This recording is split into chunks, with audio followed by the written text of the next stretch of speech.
Suntec Realty, that from the entire real estate pack, is bouncing back very sharply. It's seen a breakout. Volumes are 24x the 20-day average and has hit a 4-month high on an intraday basis. Kunal, your sense on a few of these buzzers, PVR, Suntec, what's the view? So Suntec is interesting. Out of the two names which you mentioned, I think second or third consecutive day of very strong price uptrend, very good volumes which you've seen today for Suntec, and interestingly the stock is still reeling below its 200-day moving average. So it's not as if that the entire real estate sector was pretty well, and this stock was also amongst the performing names. It's still trading below the long-term averages, and I think that's going to be a very strong indication of a reversal and a much impending reversal for the stock. So I think that's the stock which I would continue to look out for at current levels. And in case if the stock happens to break past about the 200 DMA, that could actually be a very strong confirmation that the bigger downtrend has reversed for Suntec Realty. So I think from current levels towards the 200-day moving average, which I think is placed at 360 approximately for the stock, it could be a good buy on dips. Right.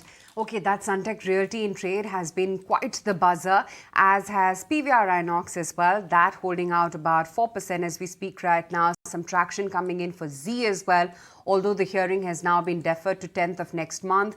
Petronet LNG, Glenmark, Granules, they're all seeing some big spurts coming in. In fact, let's bring up the intraday graph of Glenmark because that's quite intriguing. While the stock, of course, has climbed up to the session highs, Glenmark Pharma is the stock that I'm talking about.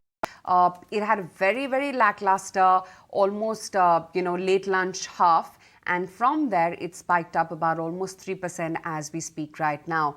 Nooresh, any meaningful trades within pharma that you identify? So the one is which is Granules India that has seen a large volume uptick today. It's almost a 5x uptick to the normal volumes as well as very high relative volumes over the last 6 months also. Price has given a breakout about 305. That looks interesting. This could go towards 330, 340. The second one would be Cipla, which is trying to make a flag breakout above the 1030 mark. If it sustains 1030, it could make a move towards 1080, 1100. And the next one is a difficult one, which is Glenmark Pharma, which has continued in momentum and has given a short-term breakout. But the stop losses would be a little tough in this one. But Granules would be the top pick out of all the pharma names today. So that's a top pick within pharma. Glenmark definitely looks quite, excited today. But let's talk about the index itself. We've missed talking about that. Kunal, your view at the index level, we were so busy about, spotting all those big buzzers in the broader markets that a headline index is completely ignorable today. Is that the trade? No trade? Well, that too on a day when the markets are so lackluster. Yeah. And spotting, such buzzes is also quite We're just very, very good at our work about spotting all of these buzzes, right?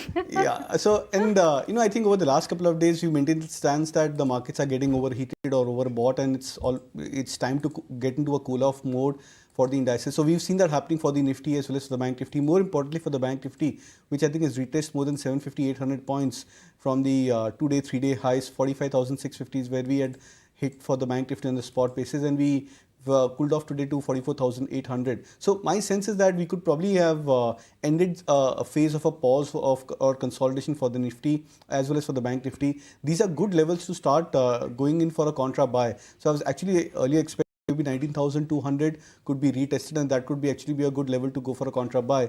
But because the indicators have cooled off back again into the slight oversold territory, I think one should start to buy both the indices at current levels, 90,300, 350 on the spot Nifty, for example, and I think closer to 45,000 now on the Bank Nifty.